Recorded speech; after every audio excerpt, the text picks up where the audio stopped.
Ladies, gentlemen, boys, and girls, welcome to another episode of Metal Gear Mondays, the Games Club podcast where we talk about all things Metal Gear, top to bottom, left, right, inside, and out. As always, I'm your host, Alessio Summerfield, and this week, I have the same fucking idiots that I have with me every week. Yo! What'd you expect? That's pretty harsh. I'm kidding. I'm kidding. Fuck down. That's pretty... Introduce yourselves. I'm James, and I'm sad. Because Alessio is I'm a bully. I'm Sam, and I'm mad that Alessio is a bully. And I'm Isaac, and I'm indifferent. I thought Isaac was going to be like, and I'm glad Alessio's a bully. Jesus. Yeah, so it's been a great season. We've been covering the Peace Walker titles. We've been covering Metal Gear Solid Peace Walker. And it's been a while since we've done a listener roundup response episode. So we culled through a bunch of responses that we received. Thank you guys so very much, and picked some of the ones that we thought would make for some interesting conversations. And as always, please feel free to submit over Facebook, Twitter DM. You can message the @MetalGearMonday account with anything. Like we don't have to follow you back for you to DM us. So feel free to DM us. And likewise, you can just email me at acsummerfield@gmail.com and I will get it. But yeah, so we've collected all those boys, and we are ready to read some emails, Facebooks, Twitters, all that jazz. Real quick before we do that too, though, I wanted to make mention that we had a couple listener responses asking if we were ever looking for hosts. If you sort of guest hosts, if you are a listener who wants to be on the show, there's actually a Patreon tier for that to occur. I know in the past we kind of experimented with having people on, and primarily we want to sort of create a little bit of a funnel to curate that, just to make sure that we get good representation on here, and we make sure that we have folks that have proper recording equipment and stuff like that. So, but yeah, let's get us started. Sam, do you want to take this first one? Yeah. So we're doing Craven Knights here. Good boy, Craven Knight, friend of the show, long-time listener. Well, first off, we got, what's the shout out you have here? Oh yeah, I just wanted to have a special shout out to Jeremy Greer of Days of Future Cast, which is an X-Men podcast, and of Bonfireside Chat, Rip in Peace, Bonfireside Chat, podcast fame. Jeremy, podcast with the Duck Feed TV guys, but we, every once in a while, we'll talk to each other on Twitter, and he's always really kind about sharing podcast stuff. Nice. Thanks, Jeremy. And I think, honestly, we probably have a bunch of listeners from Jeremy sharing Metal Gear Mondays. Hell yeah. So yeah. I've asked him in the past if he wanted to be on the show as a guest, and I believe he told me he'd only played like one of the games all the way through, and it was like 3, and I think we had just finished covering 3. He would have been perfect for Peace Walker. Well, there Primed is and another Patreon podcast that we do. That's true. That actually might be pretty cool to get him on for that. Delicious. Anyway, but yeah, so Craven Knight, good friend of the show. Very. He's been on the show in the past. Yeah, and very talented costume designer, action figure creator, super creative, awesome dude who also wrestles. So Craven's the shit. But anyway, Craven Knight is his kayfabe name. Yes, I don't think we know his real name, do we? I don't Did he think say so it on either. the show? I think it's just. I don't think so, unless you did on the podcast that I don't remember. But anyway, Craven writes in, Mr. Knight writes in, "Hey Alessio and MGM crew, I'm really digging the new episodes and format. Feels right breaking it up like this in seasons. Once again, I'm on a big MGS kick with making action figures and shirts, and even indulging in theory videos online. I was wondering if you have seen any of the YouTube videos theorizing that Death Stranding is a prequel to Metal Gear Solid 3. The channel, which is Python Sailcon HD, that's a weird name for something, believes Death Stranding's story involves the boss in the Sorrow, and that the baby is possibly Ocelot, and the whole Konami and Kojima falling out is a ruse. It's ridiculous and overreaching, but fun to entertain as they analyze the trailers and MGS5 and PT content. Thanks for reading and take care." And he mentioned he's been in like action figure mode. and shirt mode. So he sent us. He makes like custom action figures and stuff like that. And he took a Captain America action figure and transformed it into Snake, Big Boss. Yeah, it is really dope. And then he made a Lalilulelo shirt and an Outer Heaven shirt.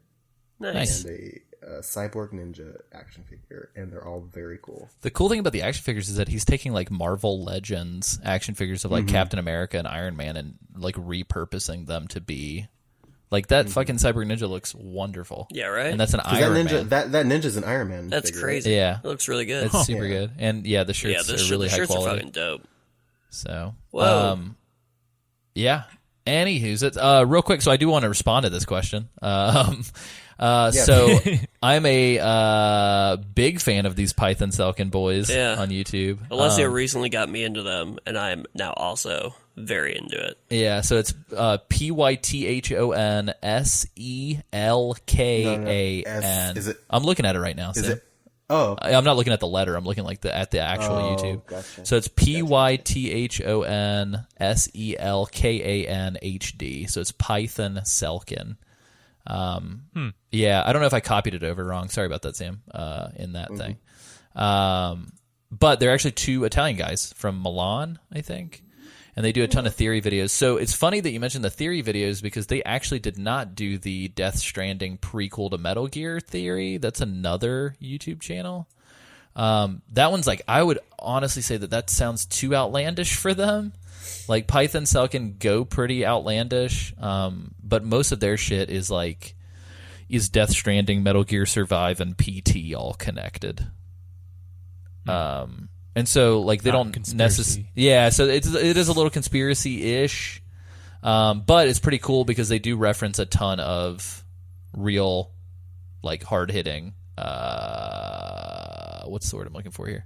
Like, interview quotes and articles and, like, a lot of... Yeah, they go to a great length to connect all of the things that they're trying to connect, and it's a compelling case that they make for a lot of their stuff. Yeah, some of it's crazy. Like there's before Metal Gear Solid 5, if you're interested, I would look into like the Phantom Pain theories that they've got. I don't want to say anything because it would probably spoil it. But they do go pretty hardcore to the point where like some of these videos are like fucking 2 hours long, with them trying to like point at citations and stuff. So I am not of the opinion that Death Stranding and Metal Gear Solid 3 are connected.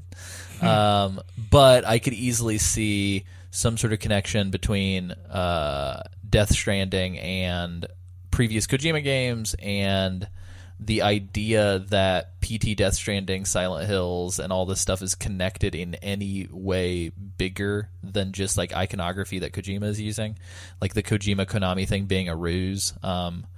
There's like 85% of my rational brain that's like, that's bullshit, and then there's like 15% of my rational brain that's like, I really hope that that's the case, and it'd be amazing, and people's minds would be blown.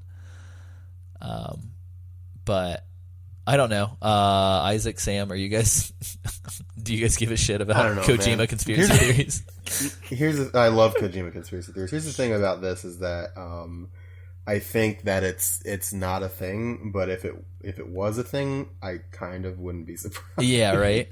It's crazy. Yeah. Well, and especially like if you look at the MetaGearSolid.org website and like the Kojima Code book, like the lengths at which Kojima like lied to Konami about the work that was happening on Metal Gear Solid 2, and like the lengths to which he like convinced them to do all these like fucked up marketing schemes and stuff, like. I think there's like a precedent that is set that like this man is crazy and can like convince Konami to do crazy things. Yeah, but it's just like it almost feels like a bridge too far. Well, yeah, because it's like you're taking the conceit that like he had to convince them to disparage their own name over the course of many years. Yeah, like would they go that far? And like I don't know, but they do have an interesting theory on here talking about our Kojima and Sony. And the actors from Death Stranding potentially working together to make a film outside of Death Stranding, and connecting like a film component to Death Stranding as a game. And they actually cite like all kinds of really interesting interviews. The Death Stranding cinematic universe. Oh shit! Yeah. So I don't know. Again, a lot of their stuff's really speculative, but I think they're pretty upfront about it being speculation stuff. Right. So I like the idea of like the main character being, or it being around the boss and the sorrow, the baby, and then the baby being Ocelot. That would be. But it's just like funny. the setting just doesn't make any sense. Yeah. In that setup. But yeah, if anybody's interested, every once in a while I'll post one of these Python Selkin HD videos to the Metal Gear Mondays page. Nick Freda like makes fun of me all the time for even watching any of these fucking things. No, these things are so good. There is a bunch of like random like Assassin's Creed stuff on here too. Yeah, he had some God of War stuff. And like I don't know, like car shit. Are they all like super far reaching, or does it sort of like? No, they're pretty like some of them are grounded, and then at the very end will like say like, oh well, since we've proven these things, then what about this? And you're like, whoa, that's a little nuts. But like there's interesting stuff to be seen in it. Right. So yeah, I don't know. It's not Alex Jones level crazy cuckoo bananas, but it is like over enthusiastic fans cuckoo bananas. It's all really thought out though, and I think that like that's what separates it for me from like general conspiracy shit. Is like they cite their sources really, really well. It's cool. Yeah. Slick. On to the next one. James, would you like to read Matt Smith's baby email and then his much bigger email? And then we'll have Isaac take an older email from Matt that I wanted to include. So, this is from Matt Smith, and he says, I need to get my Peace Walker response into today, but before I do, I had to send you this in case you haven't seen it. Then he links to a some sort of game rant link that we're opening now. It says, failed robbery made even funnier using Metal Gear Solid music. Have you guys seen this video? Yes. I remember watching this video. The video by itself is hilarious. Have you seen it? I have not seen it, no. Hold on, I'm going to play it and I'm going to lower the volume. Keep talking, Sam. Yeah, it's just really good. It's like, it's these robbers who are having like, who are like trying to do something, like they're on some type of drug, at least the guy is, because he gets tased in there and just gets right the fuck back up, so something's wrong with him. And it's using like classic Metal Gear Solid 1, like, really what was good. that noise? Yeah, they edited it with Metal Gear Solid sound effects and music, and it made this is it, really like, good. a billion times better. This is beautiful. Yeah, Wow. Isaac, have So you seen Matt this? sent this to us. I'm watching it right now. So Matt sent this to us. Nick Freda also shared this with us as well. Oh, Yeah, good. I love the girl that just walks up too. Oh my goodness. Even the gun sounds. So like when they shoot the taser at the guy, he uses like the pistol sounds from the. That's really good. At one point, so it's two robbers. The girl just like walks into the back of the building for some reason while no one's paying attention, and then she like Well, she's climbs. trying to. Yeah, what's going Yeah, on here? she's trying to like. Well, she's trying to do some Solid Snake shit. She's trying to escape in the air ducts. But yeah, but what is And she that even doesn't doing work. back there? Like, Sneaking? I don't understand what either of them are doing. Like, what are they looking for? Well, the guy ran back there to like see if there was a back door, and she went back there I love this. to. Oh my to god. Also, That's fucking air vent. hilarious. So weird, dude. Yeah, I think so. It's in Canada. Is that right? I'm Yeah, glad it's I'm in glad Canada. the guard got help. I love that while the dude's getting choked out. Oh, jeez. Are you kidding me? Yeah, she just hold on. She just fell my through the. God. I love that she falls through the She gets up ceiling so- and then just gets up and Whoa. walks away like and everything's just cool. Gets up. Yeah, they're on something. They have Who's to that? be. Yeah, I don't know. I love the sound effect Oh. usage. I can't believe how easily Game she got over. up.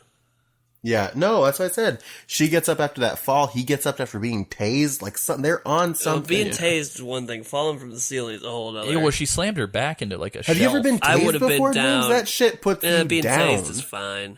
Oh, get out of here. No, it's not. Anyway. Have you been tased before? I'm sure us watching a video and like autopilot talking just made for some very compelling podcast. Yeah, It was right. pretty good. I'll include the link in the show notes for you guys to check out. It's pretty great. So here is Matt Smith's actual response. He says, I'm excited for the Peace Walker season. I know it's one of, if not your favorite Metal Gear game. I don't have a lot of experience with the game or a whole lot to say about it, but I think the game's look and feel... Oh, you're moving. I think the game's looks and feels great. I love the story and the artwork. There's a lot of great things about this game. I've said it before and it's so true. This game nailed the balance between the missions play and mother-based management, unlike MGS5. The bad thing about it is when I play it on a console, it's obvious that it was made for portable. I don't know if that's even a knock on it, it's just how it is. It reminds me of when you and Cameron would play certain games on your Vitas.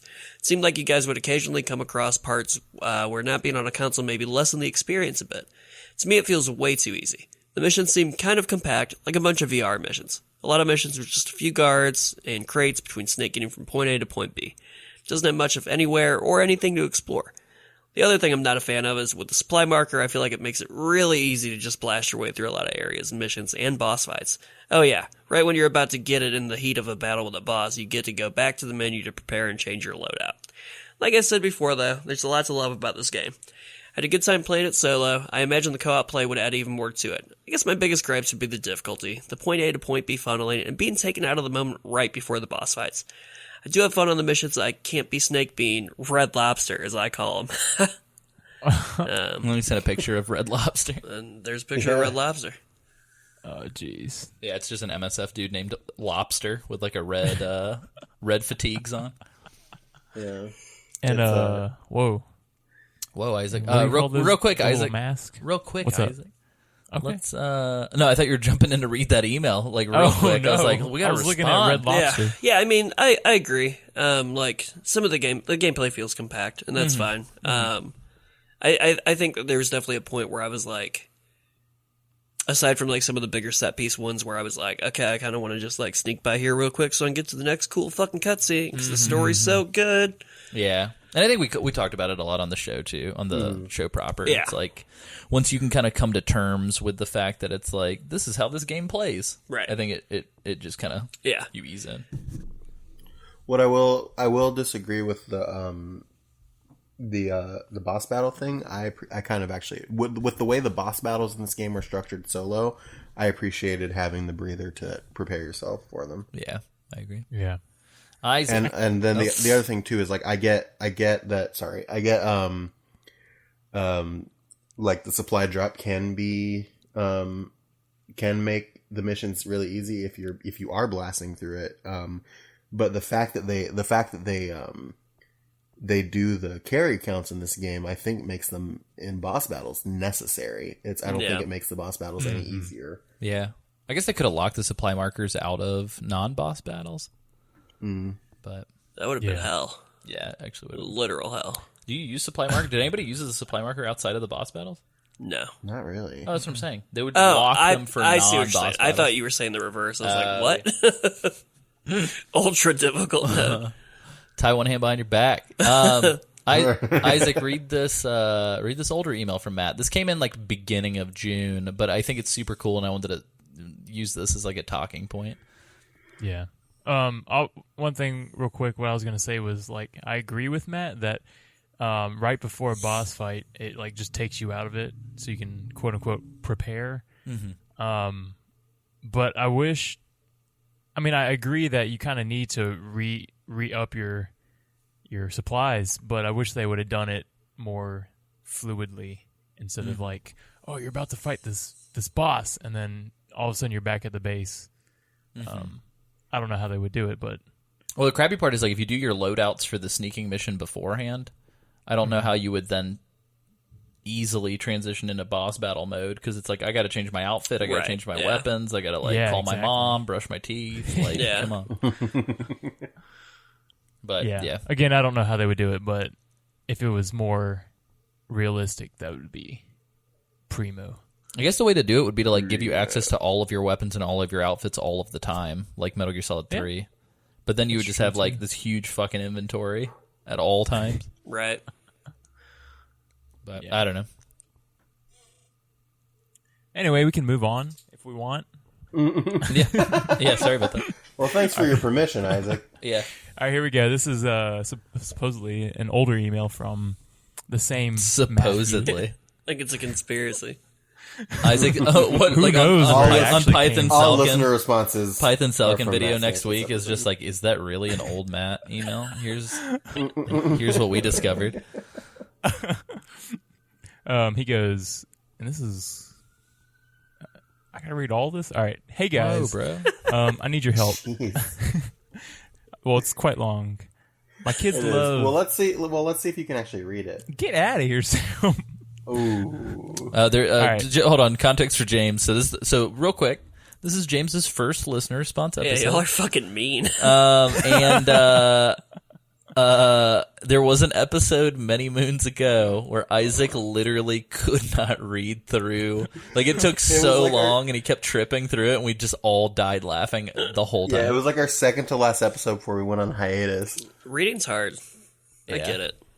And Isaac, long email. What kind of display you got? Because I'm reading this shit in 4K, and like I got the whole email in one Jeez. screen. Oh. Brag about it. Jesus. I just saw it go past another page, and I thought it kept on going, but it's just one line on the next page. Okay, all right. All right, here we go. All It's not even a whole page. It's at the bottom of this page. Oh my God! Read the email. All right, I'm sorry, Matt. I'm trying to fight for your honor. Matthew Smith. Here he goes. Hey guys, I need your help. My kids love video games. We're a gaming family. That's awesome. They're all into Minecraft, Fortnite, and Call of Duty, etc. I play with them a lot too because I love games as well. But they know when Dad kicks back to play on his own, he's playing Snake. That's what they call it. They all grew up around it.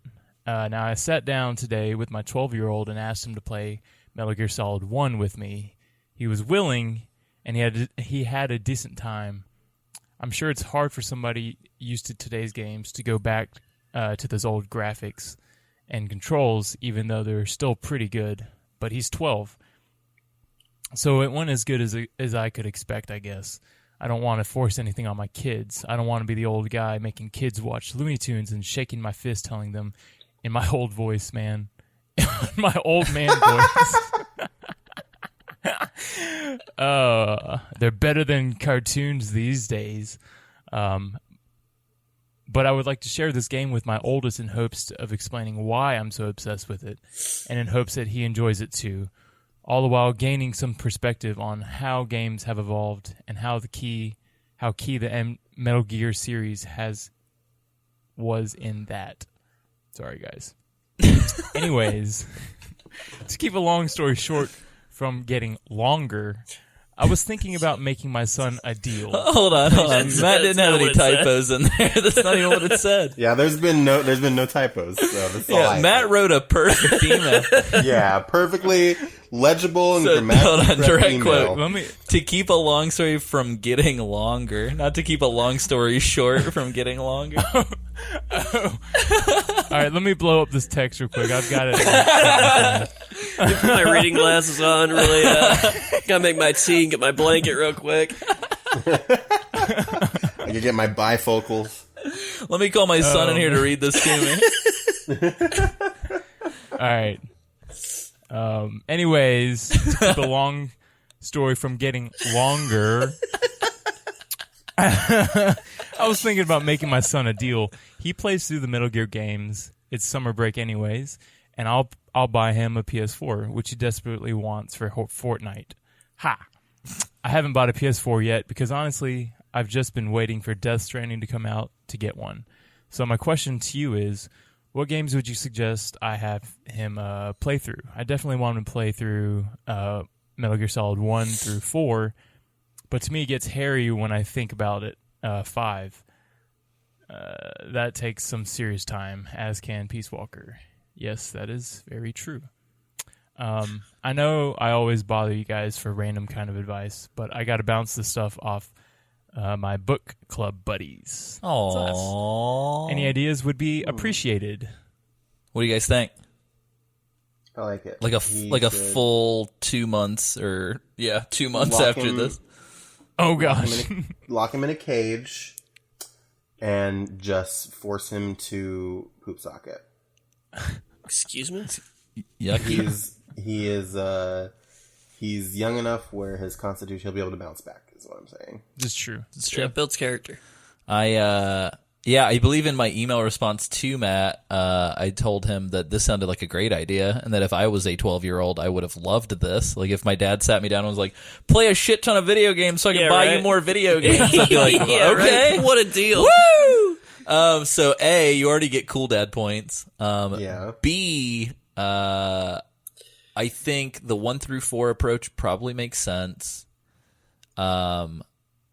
Honestly though, like, you could probably, No, I guess, 1 through 4, I think makes sense. And then what I would do is buy the PS4 for Ground Zeroes and Peace Walker. Or, excuse me, Ground Zeroes and Phantom Pain. Yeah. And then, like, maybe just, like, you guys sit together and watch a video on Peace Walker, or, spoiler alert, maybe make him listen to this on Peace Walker. Yeah, you can do that. But yeah, I agree. Peace Walker is really fucking long. Peace Walker is long. Yeah, because 1 through 4, each of the games is only like between like 7 and 12 hours. Yeah, that's crazy. It's a good size for a game. So yeah, I love that's the deal that he's making. It reminds me of how I got a PlayStation 2. My dad also made a deal with me, but his deal was, hey, I'm going to go to the casino tonight, and if I win, I'll buy you a PlayStation 2. Oh my god. That's kind of amazing, hell yeah, actually. that's great. Did he win? Yeah. That's great. Yeah, so that's awesome. I think Metal Gear Monday's Dad of the Year award goes to Matt Smith. Absolutely. That's awesome. So yeah. Also, Matt, since you wrote in with this Peace Walker shit from before, why don't you just sit your child down and you have a good old oral history storytelling session, and you just tell him what Peace Walker was about. Because you're playing through it right now. Tell him about Red Lobster. Fumbling in the dark with Matthew Smith. That's great. So yeah, thank you, Matt. I'll take this one real quick. Ethan Pearson via Twitter says, "Hey guys, I'm a big fan of the show, and I'm so glad you guys are back. I actually started listening to your show last May, and when I finally caught up to the most recent episode, it turned out to be the Long Goodbye episode. Fast forward almost a year, and I decided to go back and listen to some old episodes, and to my surprise, there's a brand new episode sitting there. It has definitely made my Mondays better and got me excited about going back and playing through the Metal Gear series again. As far as Peace Walker goes, I feel like it is an amazing game that gets lost in the shuffle for me because it was on the PSP, and I couldn't play it till years later when they remastered it for the PS3. I compare it to another series I really like, Kingdom Hearts Birth by Sleep. Both games were excellent once I got to play them, but because I couldn't play them at the time they came out, they kind of lost the nostalgia that the mainline series had. Anyway, thanks for all you do, guys. Have a good one." Sam, tell me more about this Birth by Sleep comparison, because I do want to play this game at some point. It's very similar. Birth by Sleep was a pretty critical, like, prequel. Wow. Game. Yeah, isn't it like the fucking story that leads into Kingdom Hearts 3? Yeah, it actually just is a beat-by-beat remake of Peace Walker, but with Disney characters. Yeah, that's all it is. No, it's if you take all of the Kingdom Hearts games and line them up in sequence, Birth by Sleep is the first game in the sequence. What? That's crazy. So that's what I've heard. It's the prequel to the whole series, and it was released on the PSP, much like Peace Walker was. It wasn't numbered, so, like Peace Walker, probably a lot of people, casual and mainline, didn't play it. And then they did these HD collections from Kingdom Hearts, and they remastered the game and put it on PlayStation 4. So it's a very, very similar scenario to Peace Walker. Is there a way to play Birth by Sleep? It's on the HD 2.5, isn't it? Yeah, it's in HD 2.5, and then they released a full collection of 1.5 plus 2.5. Wow, that's crazy. Yeah, I think I'm going to get that 1.5 plus 2.5 HD on PS4, and I'm probably just going to give James my 1.5 PS3 copy of all the Kingdom Hearts shit. Nice. Since he's right here. Thank you. Well, that's very kind of you. It sucks that the 2.8 content's not on that complete PS4 collection. It's like, I don't want to buy a complete collection and then buy a separate game for an additional $40. Yeah. But the thing about it is, though, it's like 2.8 has like the direct prequel to 3, and it also has the more recent DS remaster on it, so it's kind of worth the that's true. Are those games good? Yeah. Should I check those games out? Kingdom Hearts are great. Yeah. That's what I'm saying. I'm going to give you this 1.5 thing, because it's like... It's Kingdom Hearts 1, it's Chain of Memories that was the sequel to 1 that came out on Game Boy. I was a kid. So the Chain of Memories was a Game Boy Advance card game, but they redid it with better graphics specifically for the collection. That's interesting. And then there's a film version of, what's the game, Sam? Oh my god. Kingdom Hearts. It's 358 Days Over 2. Yeah, so the DS game, they just made it into like a 2-hour movie for you to watch or something. But it's cool. So like, yeah, if you play the 1.5 collection and then play the 2.5 collection, it's like everything you need to know up until 3. Wow. Essentially, and then you the 2.8 thing on PS4. Okay. Yeah, the 2.8 collection, the 3DS game on there is like the game that is right before 3. So Which one is that? Is it it'll Dream have the Drop? most. That's interesting. Yeah, Dream Drop Distance. It was originally called Dream Drop Distance for 3DS, and then it's just. Oh, I get it. I 3D just got it. or something. 3Ds. Dream Drop Distance. Dang. It's good. But 3 yeah. dudes sitting. Wow. No, I enjoy Kingdom Hearts. I think it's definitely one of those things though where it's like I kind of have to just like casually take my time playing through them. Yeah. Because like I liked the first one enough to like I hit level 99 and got like all the dope shit. Wow. And I think I almost got all the trophies when I beat it. I just remember getting really frustrated with like the gummy ship levels. Yeah, the gummy Shit. ship sucks, but they update it in 2. Like Kingdom Hearts 2 I've heard Nice. is like legitimately Never the played it. best in the series. Wow. Kingdom Hearts 2 took everything that was good about Kingdom Hearts 1, kept it, and then made all the bad things better. Yeah. That's awesome. So, and 3 comes out soon. Allegedly, Yep, right? January. Yeah, is it? January Is it- 29th. Wow. Damn. That's nuts. Yeah, there's finally a date. Wow. Welcome to the future, guys. We have Final Fantasy 15, we have Last Guardian, Kingdom Hearts 3 is almost coming out. Dude, like, the rapture can happen in the next year because we got Sure. everything we need. Well, no, we haven't gotten Death Half-Life 3 Stranding. yet. Fuck Half-Life Yeah, 3. you're right. I'm gonna, let me read this tweet from Kevin real quick. Kevin, a.k.a. at KevCot, KEVKOT 12 via Twitter. Thank you, Kevin, by the way. I could never figure out the pause side mission. She plays Big Boss hard to get. I like that. Oh my god. That's funny. Yikes. That's funny. I don't get it. Thank you, sir. So Big Boss, Big Boss is also the like Big Boss hard mode is like a difficulty setting in the Metal Gear series. Ah. Ho, That's funny. Good joke. I'll read this next one, Yep. shall I? absolutely. This is from Tori Cortez via email. Tori says, just found your podcast maybe a month ago via mention from another podcast, the Foxcast, and breezed right through the Snake Eater episodes. Sorry to say, I'm another fan of Snake Eater over Sons of Liberty. Don't be sorry, Tori. That's yeah, it's totally fine. fine. You can have your opinion because Yeah. you're a human and we like people. You're a human. You're presumably an adult human with agency, so you can have opinions, and they are perfectly valid. Yeah. Also, spoiler alert, because I've discovered this about myself every time we record episodes. I think my favorite Metal Gear changes every time I sit down at this microphone. So, because I there are just things that I love about all of them. I think, but Where are you at with Survive? get out of here. That doesn't count. Anyway, Tori continues. Although Sons of Liberty was my introduction to the series, and I'll always have a love for that game. After the MGS3 episodes, I went back to the start and devoured the MGS 1 and 2 episodes. I love what you guys do, and I'm grateful to finally listen to in-depth conversations about the best series known to video games. Dang. Hell yeah. What up? I was a little bummed at the quick pace of the MGS1 coverage, so I was just wondering if you would consider covering the Twin Snakes and go into more detail this time.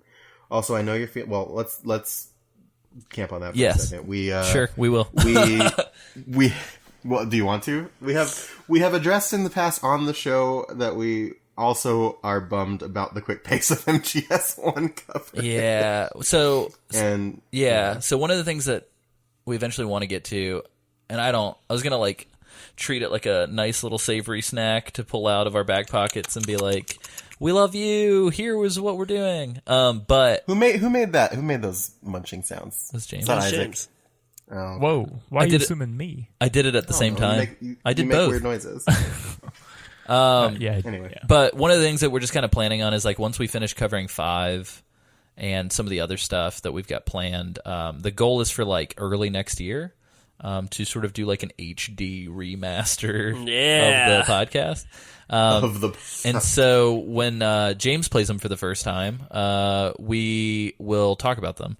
I don't think we will break them up in as much depth as we have before, but we're definitely going to do at least a Twin Snakes dedicated, like, full-blown episode.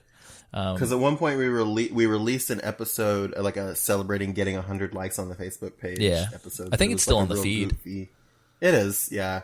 It was just this real goofy thing we recorded while me and Isaac were both in St. Louis with Alessio. So we'd like to do that seriously. Mm-hmm. And then hopefully these rumors of Blue Point remaking Metal Gear Solid will come true and we'll be able to do that. Yep. But yeah, so we're gonna redo MGS1, and I feel very much in my older age that Metal Gear Solid 1 and Metal Gear Solid 2 are of a piece. So like, it does kind of bum me out, Tori, to hear that you just played Sons of Liberty first without having played MGS1, because I almost kind of feel like you can't play 2 without having played 1 first. Not from like a, oh, you just won't get it, but like from a 2 exists to prey off of the expectations you have coming into it after 1. True. Yeah, it's very much It's like a gotcha. Yeah, like the theme of the whole game is just like, LOL, it's 1 again, but with a twist. But yeah, so case in point, Too Long Did Not Read, we are going to like HD remasterify the early coverage. a podcast. Yeah. Have you HD remaster a podcast? But it won't be Well, like... it's definitely long- like Add the a sound James quality's to gonna it. be That's better, how. so- Yeah, you get James on it. Oh man. What'd you say, Sam? I'm sorry. I said, I mean, the audio quality is probably going to be better. Oh, that's true. Yeah. So anyway, yeah, that Anyway.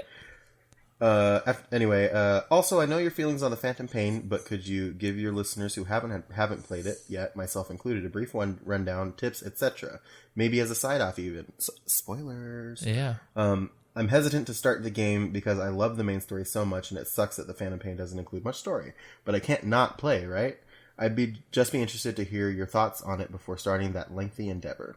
Thanks for all of the quality entertainment. I know I'm pretty late to the game and listening to your show, but it's really helped me get through my dull day job. Also, sorry for the long email. Don't apologize for long emails. We love it. Tori, one of your few female listeners? Probably. Yep. I know we have. We always talk about it. Yeah, I know we have or had one in the past. So we've now been able to confirm 2 women have listened two to this show. confirmed female listeners. It's, you guys are getting there. Yep. Yeah. What's P.S. The president needs you, I think. Yep. I love that line. Thank you, Tori. I love that. Very much. Nice. Yeah, and I think just to address that stuff too, I think what we'll do is the first extra op that we do between Peace Walker and the movie season will probably just be us talking about Phantom Pain tips. Yeah. Because Got a lot of spoiler tips for ya. alert, James started playing already. And I am liking it. Yep. Also, spoiler alert, the feelings that I had on the Phantom Pain, I don't necessarily still have, but I still don't feel great about it. So, I'm really excited. I've said Complicated this feelings. a couple times already, but I'm very excited to play Ground Zeroes and Phantom Pain again with context from Peace Walker. Oh, yeah. yeah, Because I think you miss a lot if you haven't played Peace Walker before. for sure. So that's just, you get a bonus tip for free. Play Peace Walker. Yeah, Or listen to our Peace Walker episodes. exactly. One of the two. I hope Tori enjoys the Peace Walker episodes. James, do you want to read Dave? I need to confirm this real quick. So, it's always been David, right? Yeah, it's been David. Okay. David Lydens. Ludens.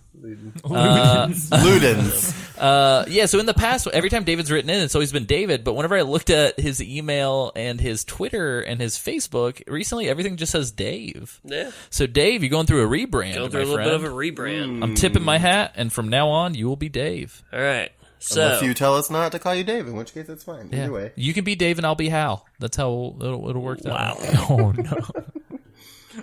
So, You can be my David. I can be your long lost Hal.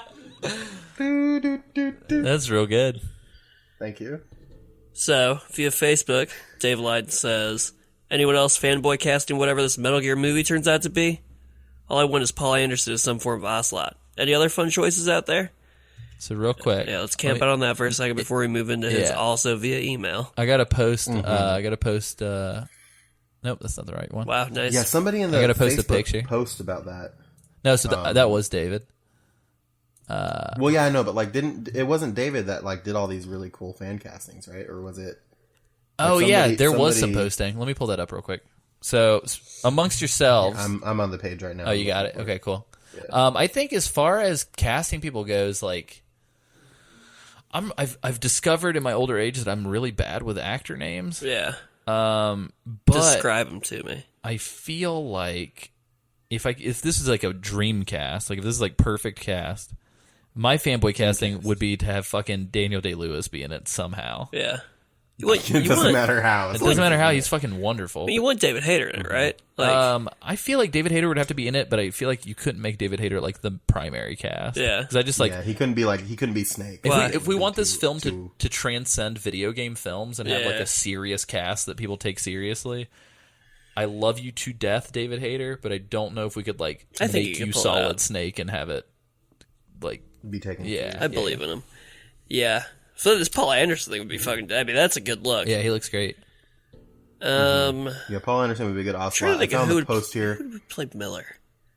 Oh, who would play Miller? Dude, it's a perfect world. I think Cruise. 80s Val Kilmer would play Miller. Oh, 80s Val Kilmer would be a great Miller. Also, if we ever get David Hayter on this show, I hope he never listens to the comment that I just made about how he would detract from I think Tom Cruise would be a good Miller. Tom Cruise would probably be pretty good. Yeah.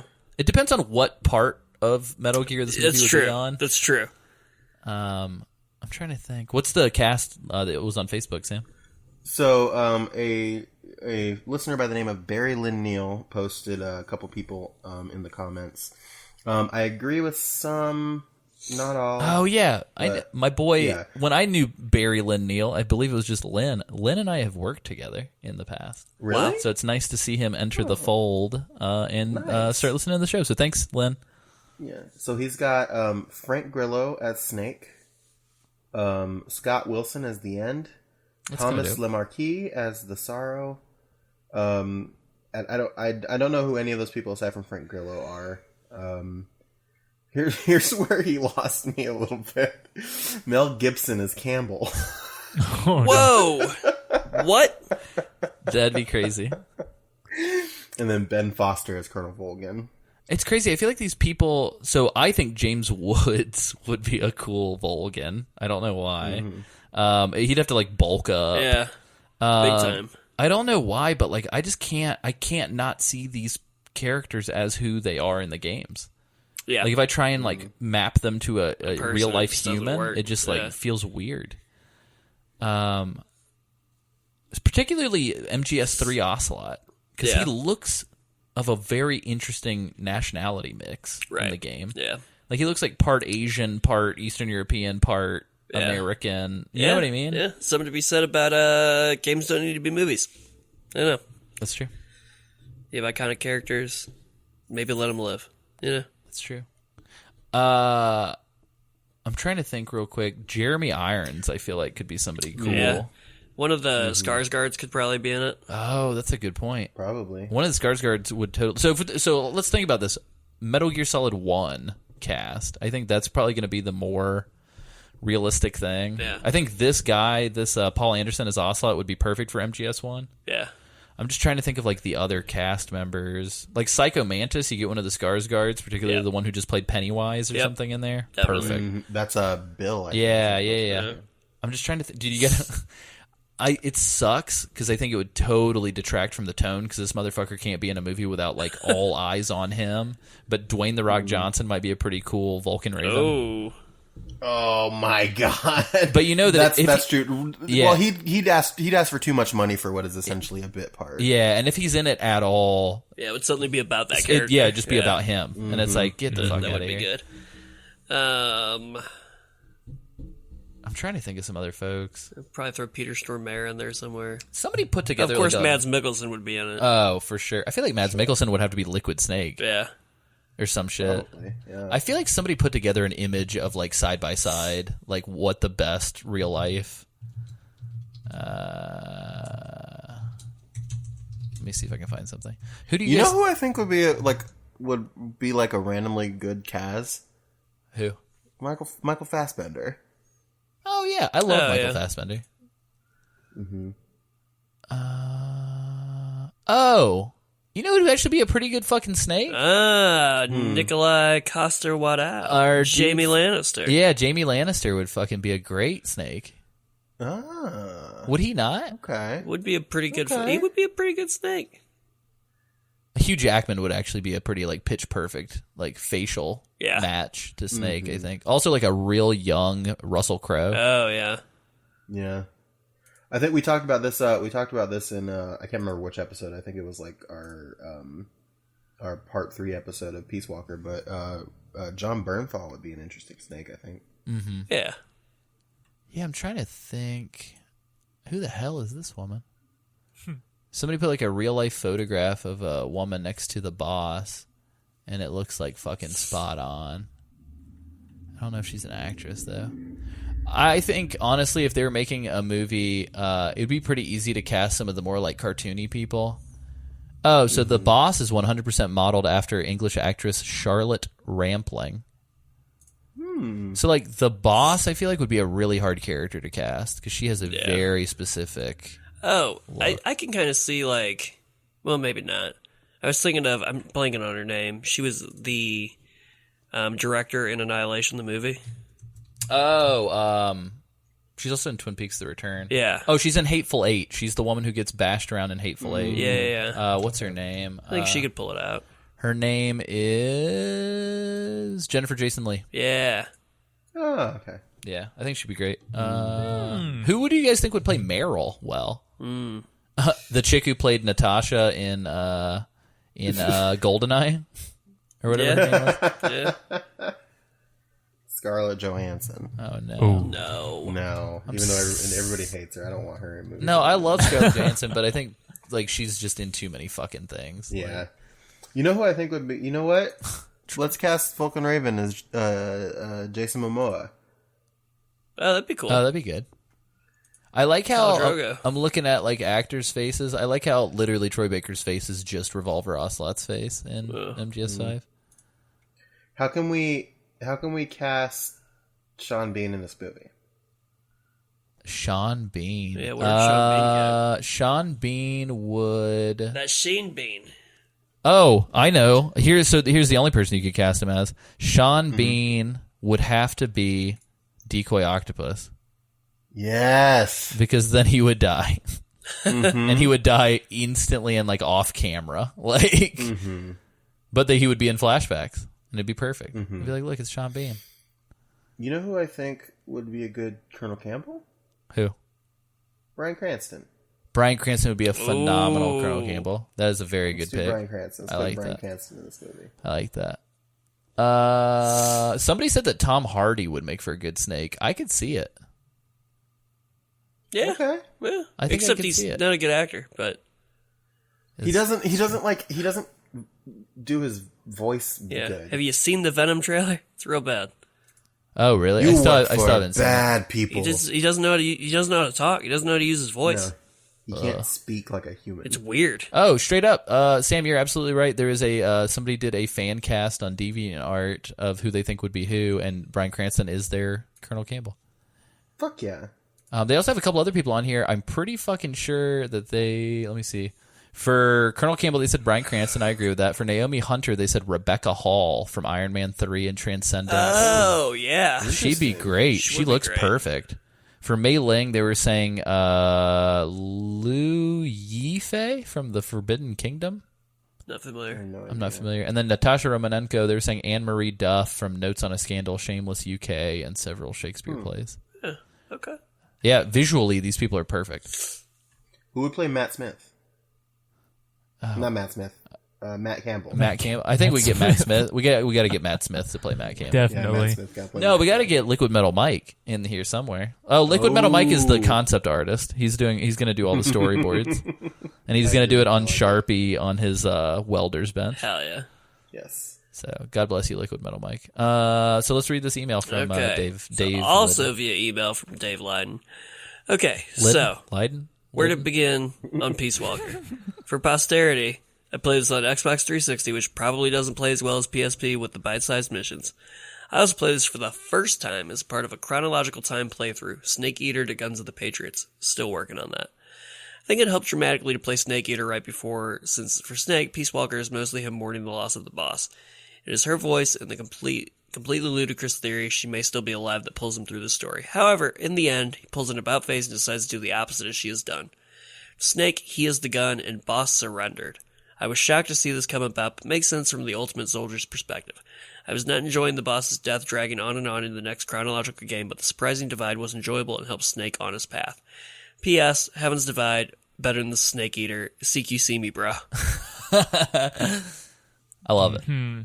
I love it. I I disagree, but you know, Yeah, so opinions. I will CQC you, bro. yeah, so Isaac showed up to my house, and so this is a perfect time to slot in this story about this music that Isaac showed up to my house with, because I've been trying to figure out where the fuck we would include this.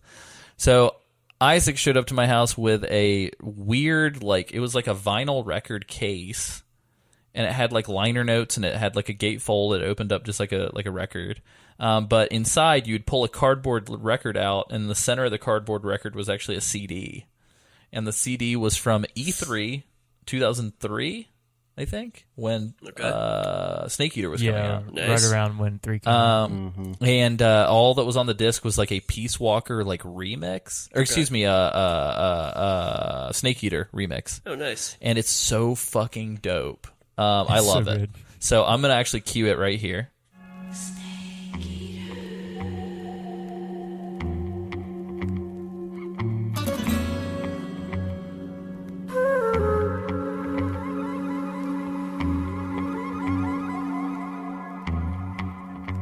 I give my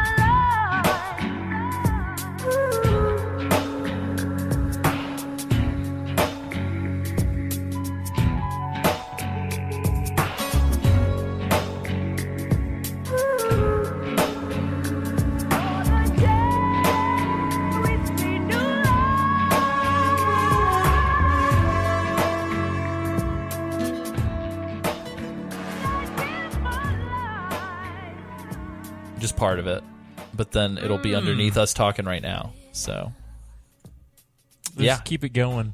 Oh yeah, it's fantastic. Oh yeah, keep queuing it, baby. Keep But yeah, so I don't know. I think Heavens Divide's a little too dramatic. Yeah. You know what I'm talking about? I know what you're talking about. Yeah. Heavens do you call Divide. Like, it's just like, I feel like everything should be on fire for that whole song. Yeah, right? But no, it's great. Dave, I like how you dodged telling us what you thought about Peace Walker. Not like I dig it, but you didn't really give us like a thumbs up or a thumbs down. But yeah, I would agree. I think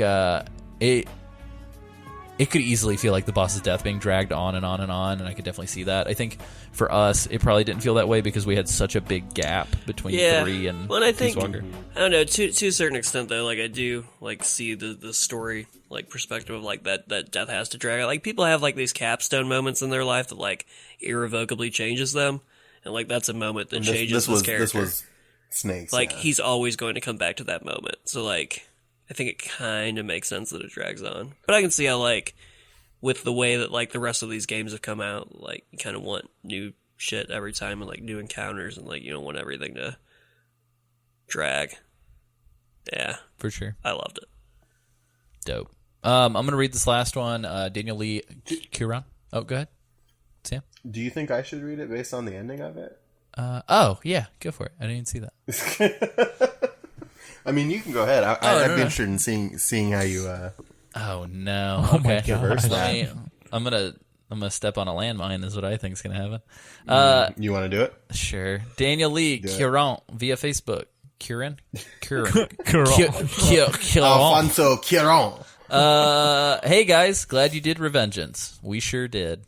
Mistral's Kiss and Raiden's reaction is a reference to Sniper Wolf's love letter comment in Metal Gear Solid, which is a reference to David Lynch's Blue Velvet. When I read this for the first time, it blew my fucking mind, you guys. This is me. This is editor note. Is that true? No, I could totally see it. So when Sniper Wolf, she also makes the comment, and Mistral's Kiss also makes the comment, but watching Blue Velvet not that long ago with James, fucking Dennis Hopper's like, I'm gonna send you a love letter, like a bullet from my gun, straight to your heart, motherfucker, or like whatever the line is. Yeah, dude, it was that's the so line. good. And like when I read that, I was just like, oh, you are totally right. So I'm gonna pull the line up actually now so I can do it justice. Blue Velvet, bullet, comment, or bullet line. Oh, it's so good. All right, let me see if I can find it.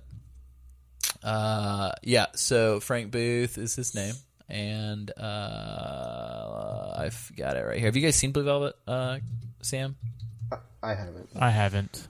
So Blue Velvet is the story of a young Boy Scout esque boy, Kyle MacLachlan, is playing the straight-laced kid. He finds the severed ear of a human in a field, gets a little weirded out by it, and decides to investigate some apartments nearby, and then gets in this weird scenario where he's like being a pervert and creeping on Isabella Rossellini, and then like having to be evading a weird Dennis Hopper psycho guy. It's super cool. But anyway, Frank Booth says, "Don't be a good neighbor to her. I'll send you a love letter. Straight from my heart, fucker. You know what a love letter is? It's a bullet from a fucking gun, fucker. You receive a love letter from me, you're fucked forever. You understand? Fuck. I'll send you straight to hell, fucker." It's a phenomenal scene. Yeah, Wow. absolutely. I've got to watch that movie. It's so good. Anyway, also, I was happy Raiden got a standalone title, though it's not canon. Daniel continues. Also, because you boys keep talking about it, and I've never played them. When I finish my Sons of Liberty replay, I'm starting with the Zone of the Enders HD collection. Thank you for doing the Lord's work, and it was good to hear the famous doesn't have a twit return. Remember, boys, there's mines there. That's Pretty good. That's my try. I literally had to That's pretty good. extend my jaw to do it. As far as the Zone of the Enders, Wait, before you. yeah, let me give Sam. them what they really came in in there. for. Remember, boys, there's mines there. that's good. There you go. Mwah. For the Zone of the Enders HD collection, I just want to say go into it knowing that Zone of the Enders 1 is extremely short and not very good. B, go into it knowing that Zone of the Enders, the second runner, is the best of the two. And you should go into it knowing that Zone of the Enders, the second runner, is about to get a PS4 completely rebuilt, like 4K VR-enabled re-release. Zone of the Enders, like Mars Volta or whatever. Yeah, literally like in a month or something. So just take that for what it is, Daniel. But thank you for your letter, and thank everybody for all of their letters. You guys are the best. Yay! I love You guys these. rock. Thank you. Yeah, keep them coming, please. Again, Twitter, Facebook page, or acsummerfield@gmail.com. Letters. Hey, this is Alessio from the future chiming in to the past. Hey, we're here too, man. and everybody else. Spooky future ghost. We had some last-minute entrants to the listener responses, and we were just going to go ahead and re-record to The whole thing. The whole thing. The whole episode. The whole season. the whole everything.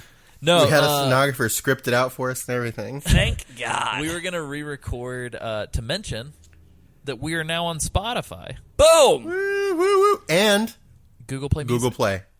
Yeah, buddy. and like every other platform. So Yeah. we finally did it. We did it, you guys. But yeah, before we get into all the excitement at the end of the episode, we do have some additional people who wrote in, including patrons. So thank you for your support. Typically, we're not going to be doing this moving forward, or we're going to just like keep adding people to episodes. Otherwise, we'd never release an episode ever again. Yeah, exactly. So And what? you wouldn't want that. Would you? Or would you? I don't understand what's going on. We're all completing each other's sentences tonight. What we are going to do, though, is from now on, we're going to have a sanction to get your shit in by this day that stays stationary every single month, no matter what. And that's just going to be the date that I check to compile responses for response episodes.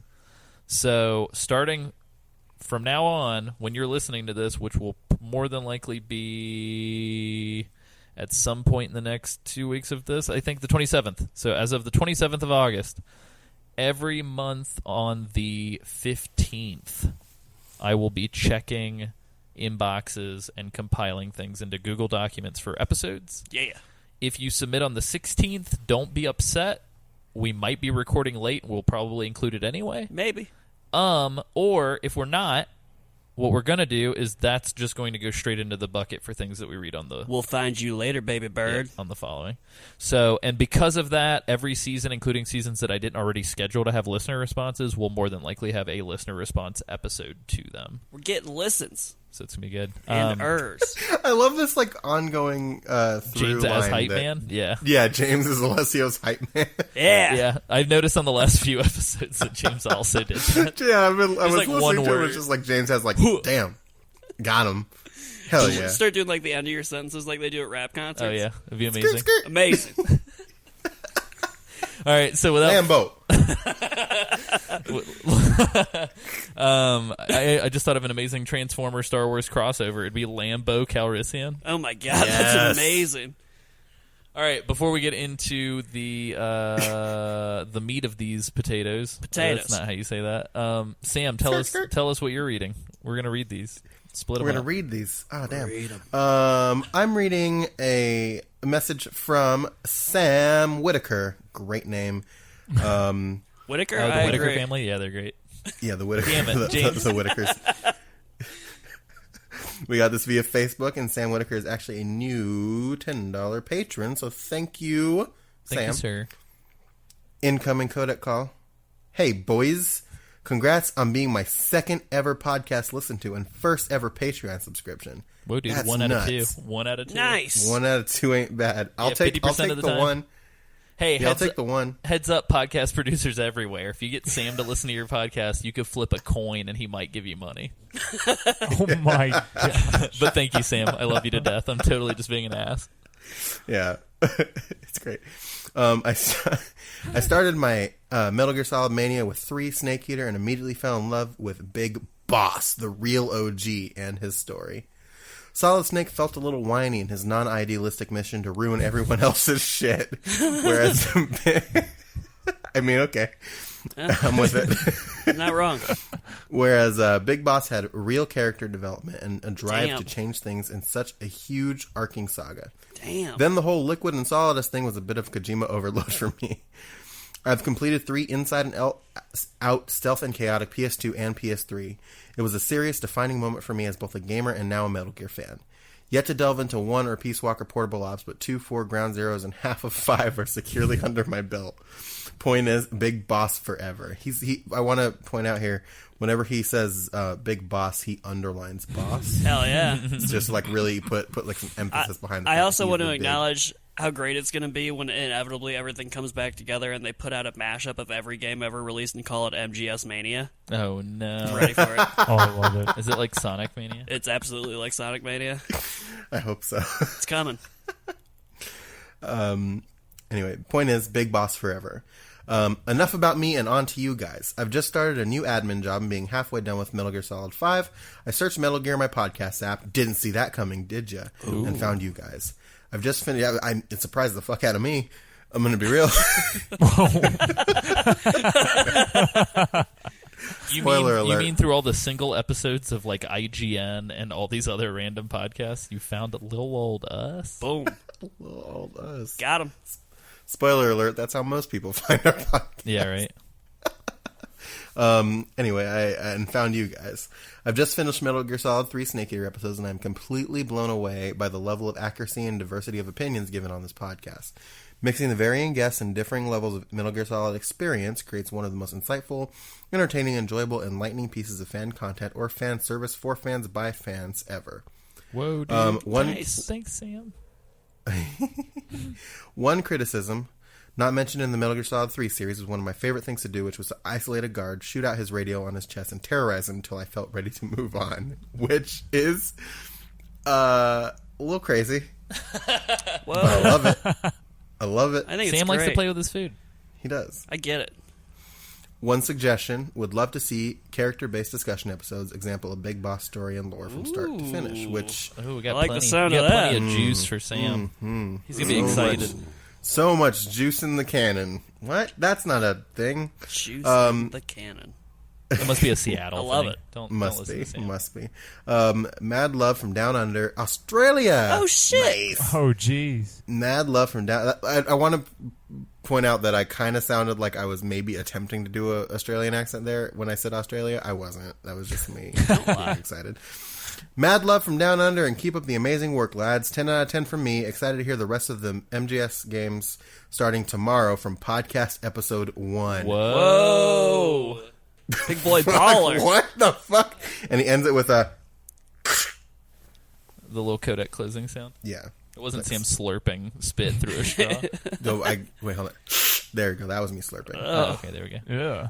Yeah, so quite a lot of fun stuff to talk about here. One, Sam, I just want to preemptively apologize for the drastic quality decrease that you're going to encounter when starting wow. at episode Yeah. 1. Yeah.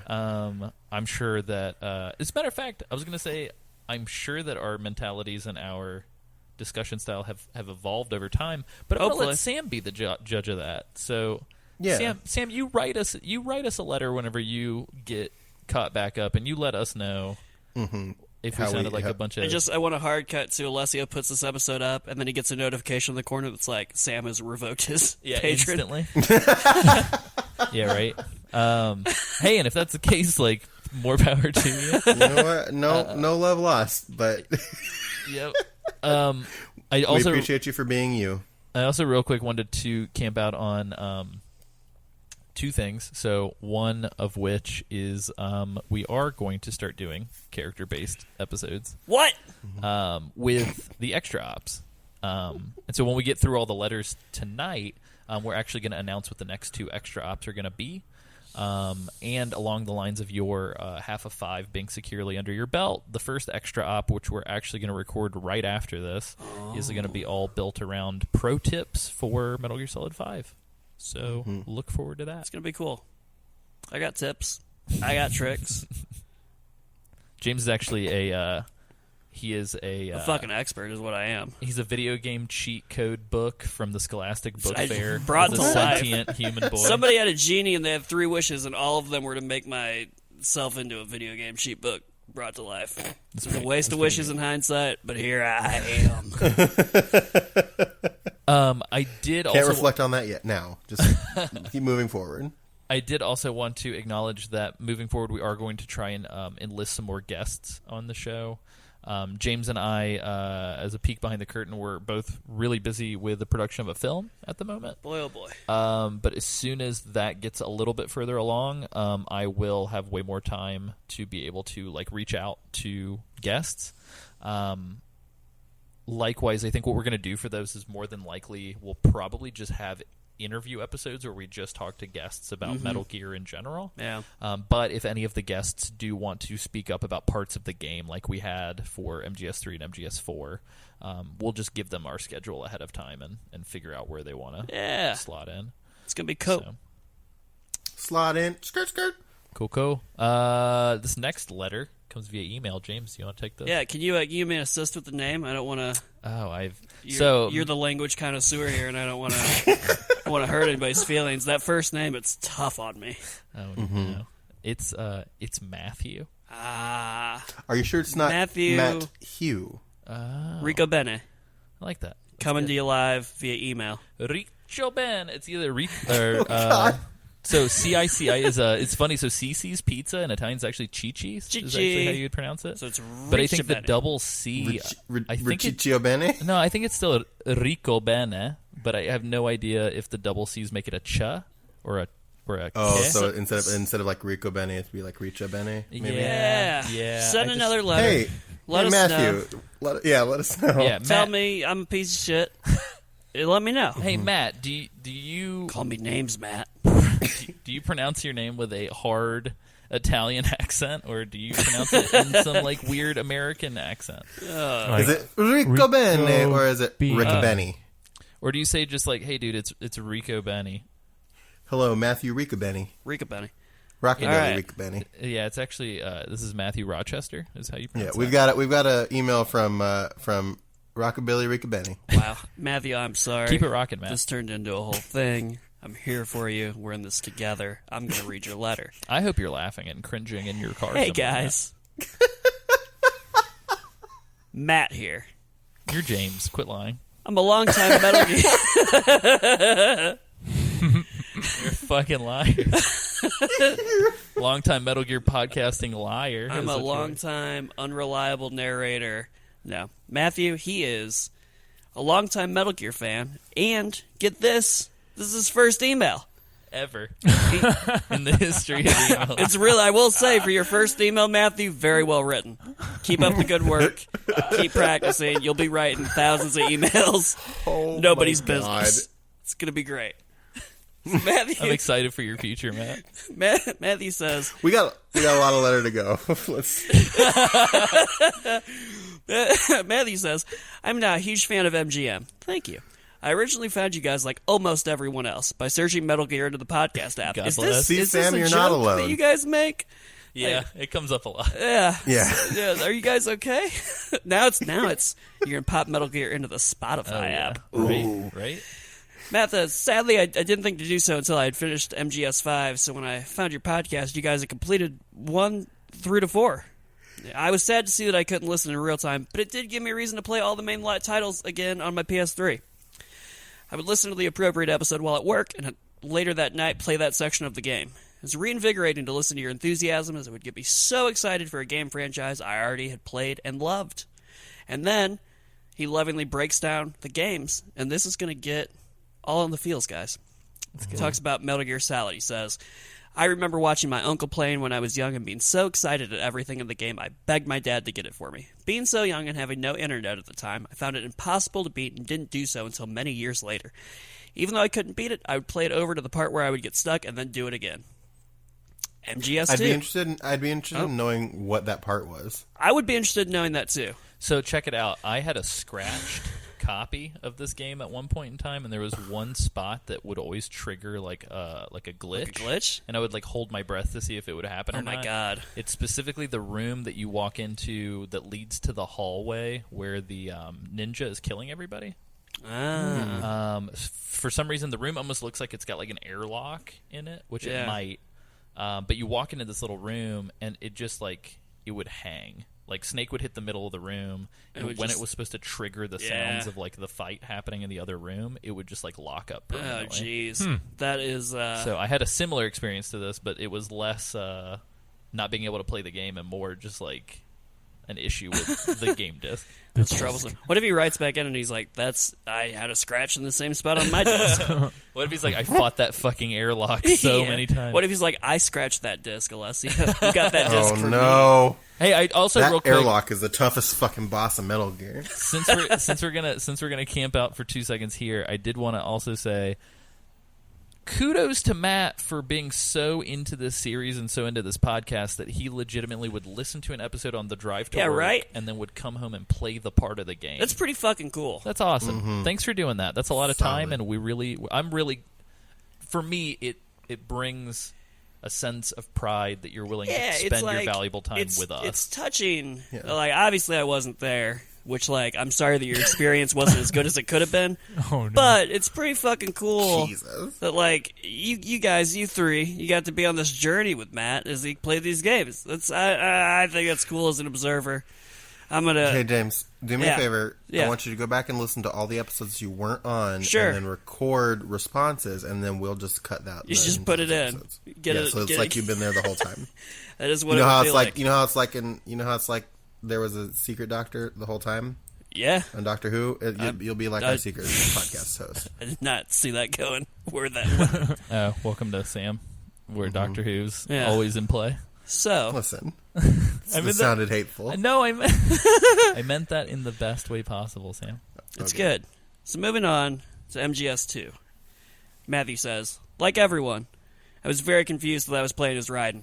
But even with that in mind, MGS2 blew my mind with its gameplay and graphics. I love the environments, characters, and story. I played it to death on my PS3. I cherished it so much. Yeah, Matt actually died and came back to write this letter. To write his very first email. It's pretty impressive. I wasn't there, but I heard stories. I heard pray tell. And then MGS3. After being such a huge fan of 2, I found out the release date for 3 and went in and bought it on release day from my game store. I remember my dad refusing to let me pay 110 AU for a game. Australian dollars? Man, is Australian Matt from dollars. Australia too? Yeah. Dude, we got a lot of What is Australian going listeners. on in Australia? This is an Aussie They party. got good taste in podcasts. Tell you what. Is it because, party, eh? Is it because the time zone is so different that when I'm putting it out, it just happens to be an it optimal... just populates right away? Every Australian's Good getting off question. of work simultaneously, and they're like, hell yeah. It's I feel like that's our interesting. podcast in Australia is kind of like how Eastern European people are really Eastern into old Europe 80s shows. Sam said. Oh, yeah, right? What if... So here's the deal. I'm really scared to ever go to Australia now. Because Why? what They're if gonna people know are like, you. oh my god, you're They're that... like, Metal oh, Gear you're that guy." fucking Metal Gear. You. You Can I are be the real with Metal you? Gear. You're the metal. You are Metal Gear. I'm John Metal Gear. John Metal Gear. John Metal Gear. Can I John be Cougar honest with you? Metal Gear. I have crushing social anxiety, but there's a small part of me that like secretly wishes that like somebody will hear me speaking in public and be like, "That's Sam. Like, oh, That's Metal Gear Sam. That's Metal. That is Metal Gear Sam." Metal Yeah, Gear right. Sam. So I think we may have talked about it at some point on this show, maybe. But that totally fucking happened to me in Chicago with Dev Diary. Yeah. It was the weirdest Really? thing. Talked about Yeah, that. somebody was wearing, or I was wearing a Crash Lanes t-shirt, and somebody came up to me and was like, "Dude, Crash Lanes is dope. Have you seen the documentary series?" And I was like, "I shot the documentary series," and they were like, "What?" It was very weird. What are the chances? Yep. Pretty good. All right, James. Yeah, continue. Matthew cool. continues on. He says, I was confused as to how I was playing Snake again, and some of the gameplay I found hard. I didn't truly figure it all out and really loved it until my second and third playthrough. I love everything about it except for the crazy X-Men powers. Matt, I think what you meant to say is you love everything about it. Hard stop. Yeah. Best Metal Gear. That sounded Love like- everything about it, especially the crazy Yeah. Yeah. The X-Men Good, powers. good times. And then we've got and the moon insanity. the Moon Insanity. We've got MGS4. I originally had a 360 and was unable to play for it until a little while later. But the moment I had the money, now working at this age, I picked up a PS4 and MGS4 right away. I'd waited so long and was in love with the series at this point, so in my mind, 4 did no wrong. I understand that's controversial, right? It's an opinion not often shared. And I fucking respect you, Matthew, for sharing it. Yeah. Yeah. I think listening to the MGS4 season, I think we all had moments that we really enjoyed and moments that we thought were a little stupid. I remember too. MGS4 was one of my first games on PlayStation 3 as well. It was I got a PlayStation 3 for Christmas, and then I went to GameStop with my dad, and he said you could pick out 3 games, and I picked out MGS4, Burnout Paradise, and Little Big Planet.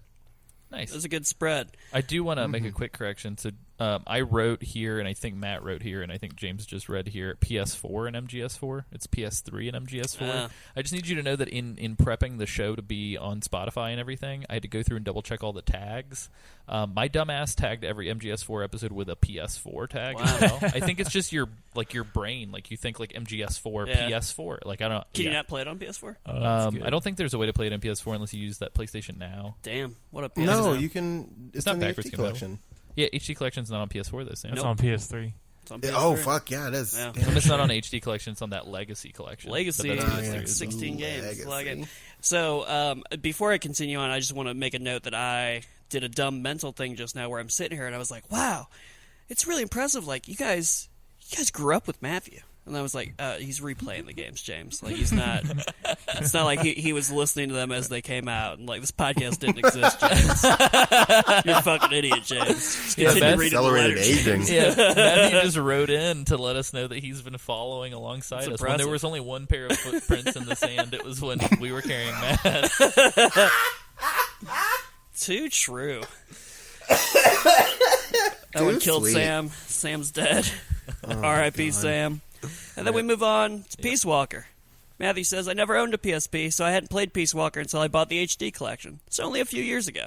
I personally liked Peace Walker, the least of any of the games because it The felt last. very limited. Anything What a I liked in build-up. Peace Walker seemed to be President 5, which I prefer to play. But I will be doing a second playthrough now that you guys are covering it.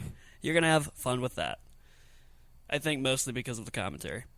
And then we have MGS5. I love a lot about this game, and yet hate so much as well. Its main mission structure is crap, but the side missions are great. Story is too drawn out, but its main mission beats are awesome. Graphics are beautiful for an open world game. I really wish they had time to finish this game. I'm still not 100% complete. Some of the side missions are very hard. Once I took an entire day off of work so that I could buy this and play it all day.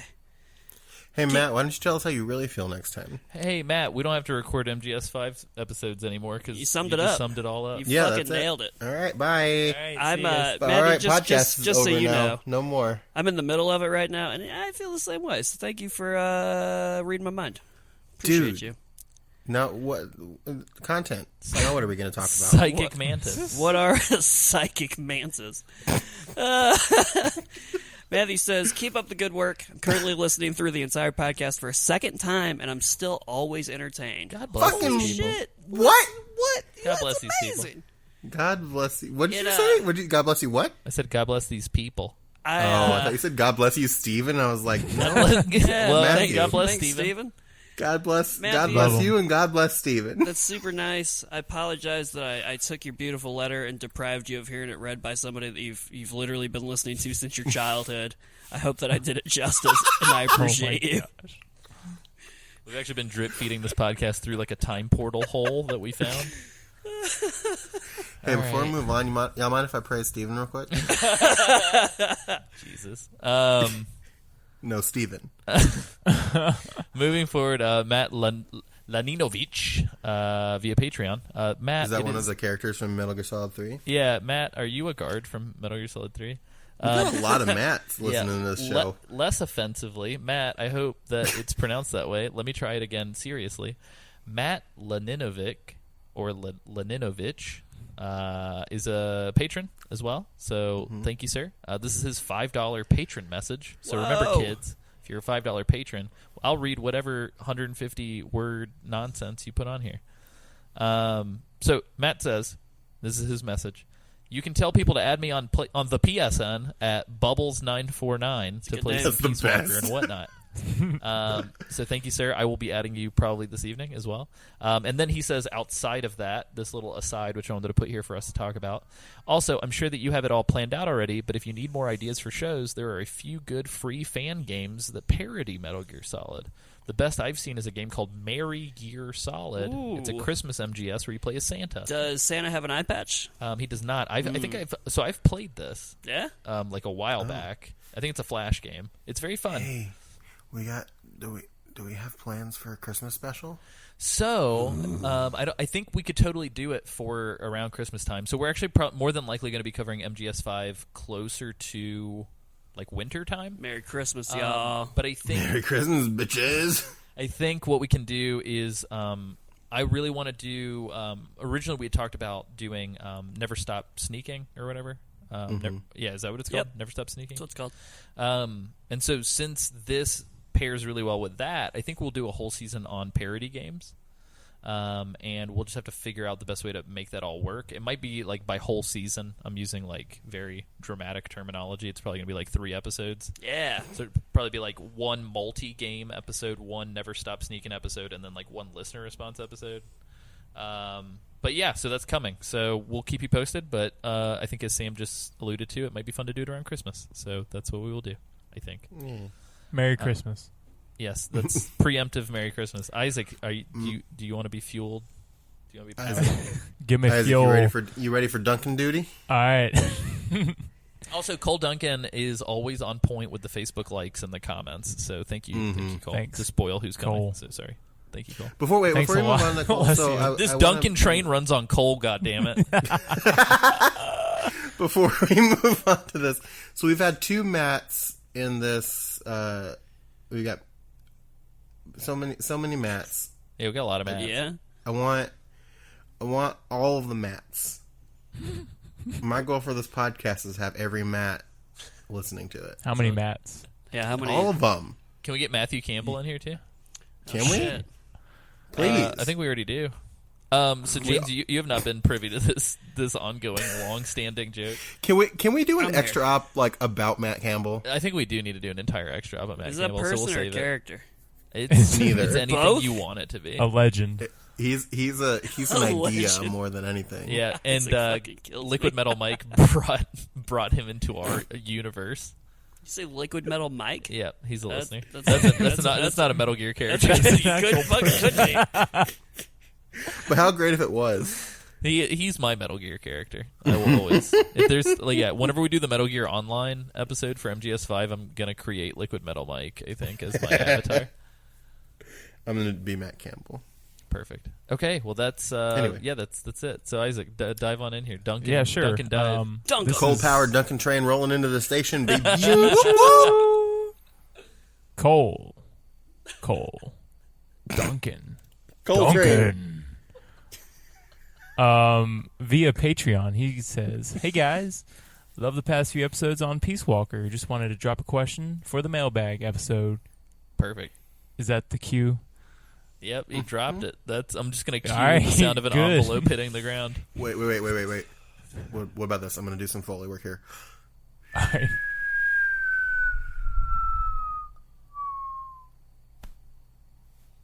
Perfect. I love it. There we go. All right, here goes.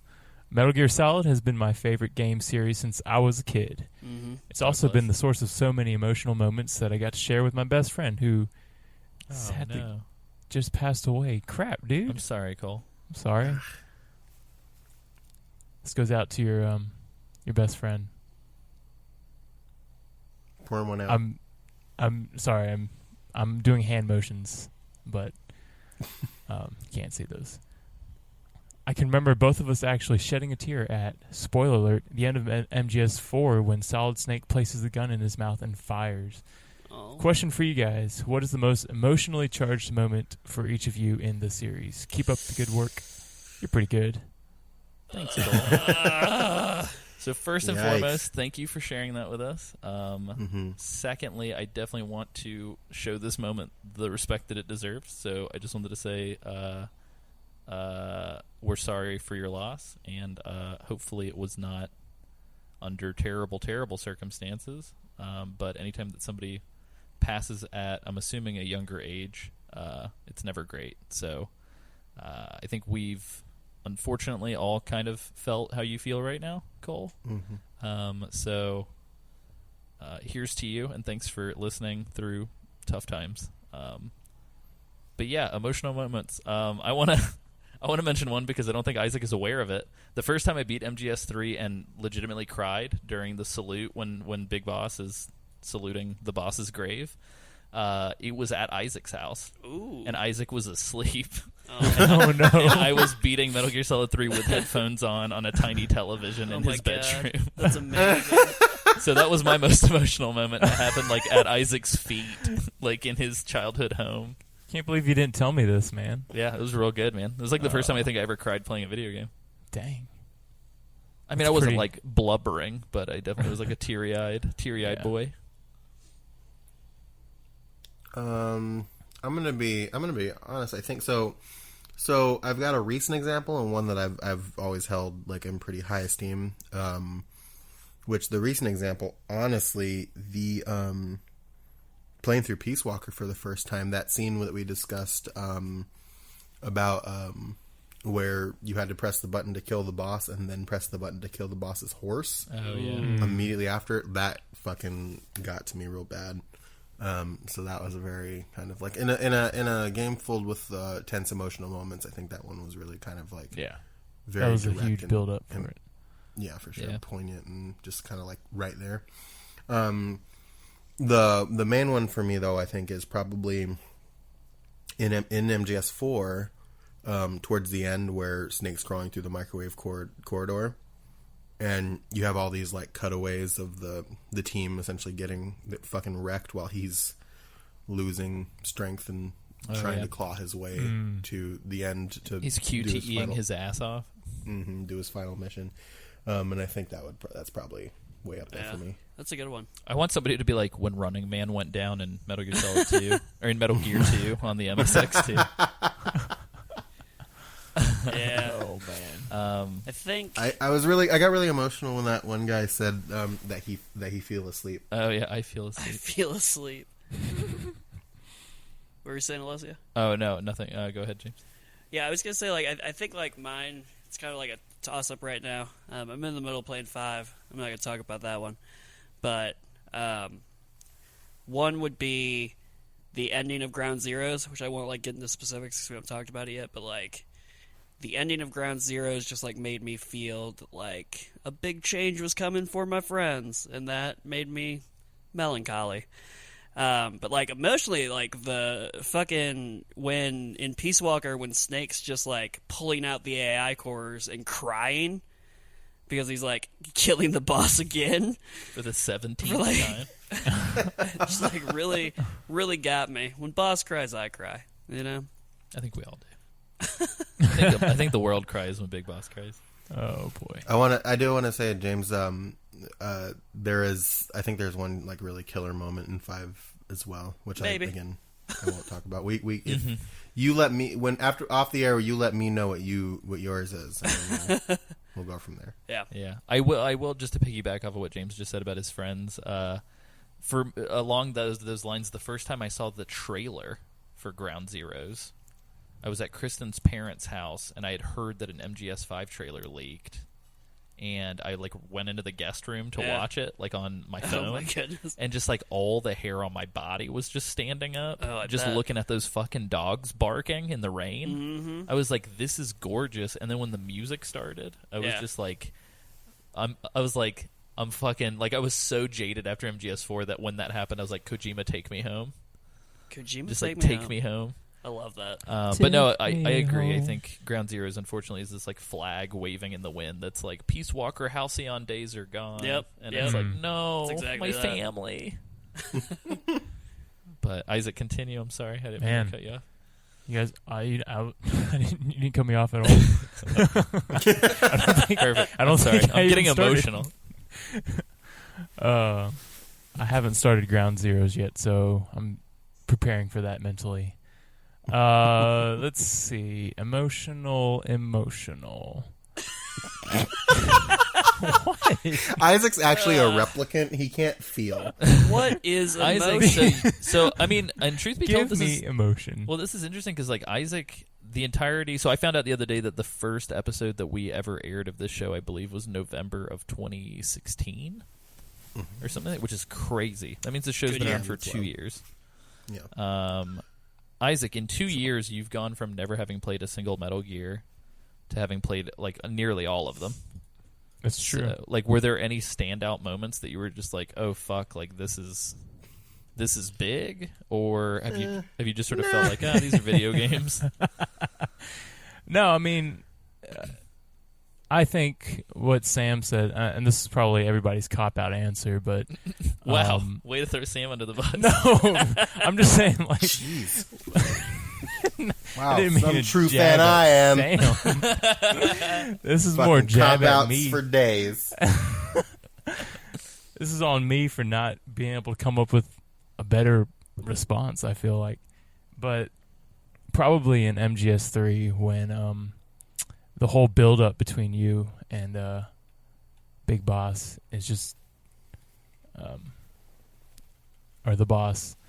And then when at the end, the last scene when you're in the fields, and then you have to like literally pull the trigger on and shoot her while she's laying there. Just kind of when it happened for the first time, it kind of made me like really feel something. I don't know what, but it just made me emotionally charged at that moment, which video games usually don't have that big of an impact on me, but I feel like that one really kind of pushed me over when it happened. Yeah. I mean, I guess you could call that a cop-out answer, but I think it's a good answer. Yeah, I mean, I think to give that the kindest reading, I think it just means that scene was so powerful that everybody cites it. Right. As, like the big. It's a powerful scene. I feel like in a weird way, it's almost like Kojima hit like his emotional peak with that game, and ever since then has been just like kind of like Chasing that dragon. pointing back at it, saying, "Hey, Yeah. remember that time I did that thing?" Yeah, remember that time it made you feel really deep and things? it's like, oh shit, yeah. I will say along those lines, along the sort of general video game emotional empathy lines that Isaac just mentioned. I was listening to I was reading a Twitter feed today, and I can't remember who it was, but they were just talking about just in general how social media tends to respond to bad news involving games journalism. Yeah. It's always like they're either very empathic and like very sensitive, or they're very, very fucking like, how dare you have feelings, go to hell and die. Right. And he said that if he had all the time in the world, he would write a book about how there are two types of people who love video games.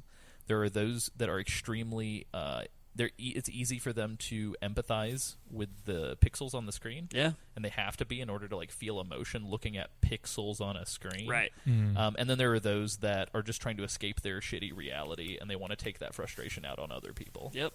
And I thought that was extremely compelling. And I think that it's super cool that like all of the fans who listen to this show seem to be sort of in that former camp where they're like They very get it. kind people Yeah. who like are very kind to each other. So thank you for listening and being It's a kind good community. people. Yeah, it's small, but like y'all got good fans.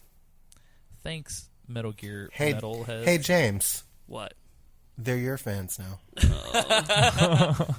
Every fan the light touches is yours. But what about that shadowy place? Oh, that's the Survive episode. We don't go there. Those are Cameron fans. No, God. Damn. no shade. We don't talk about Cameron. Yeah. Oh no, I'm gonna have to censor this episode. I pull off a mask. I am Cameron. Oh no! It's This whole time. it's the end. Never mind. Oh no. All right. Well, cool. Can I throw out one quick thing too? Oh yeah, go ahead. I think the end of like the tail end of 4, where just Big Boss is yeah. back. Oh yeah. What a just like a very long cutscene, but I think like that moment where you realize is like, okay, they've waited until the end of these credits to show there's a voice actor for Big Boss, but is it why? And archival footage, what's going? And then you see him, and it's insane. Mm-hmm. Yeah, I actually, so I described the end of Metal Gear Solid 4 to James, I'm super fucking excited. and I was just like, dude, like, truth be told, like, the first time I beat MGS4 and I realized that, like, the whole game is essentially just Big Boss versus Zero. Boiling the entire plot of all of the games down to 2 friends having a disagreement, like, legitimately, like, made me very sad. Yeah.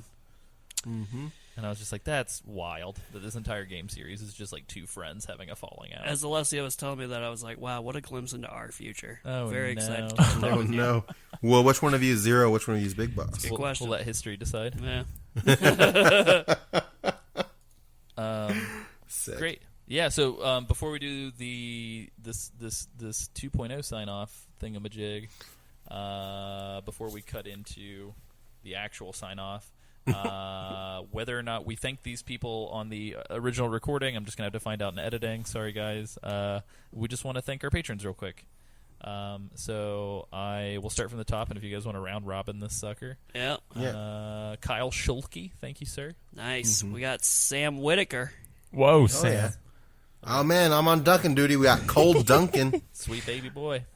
We got a Devin Reed. Woo! We have Birdman, Devin Reed. Birdman. Matt Smith. We got Jack Keating, baby. Joshua Wiley. Was that a Smash Bros character? That's pretty great. Jamie Christopher.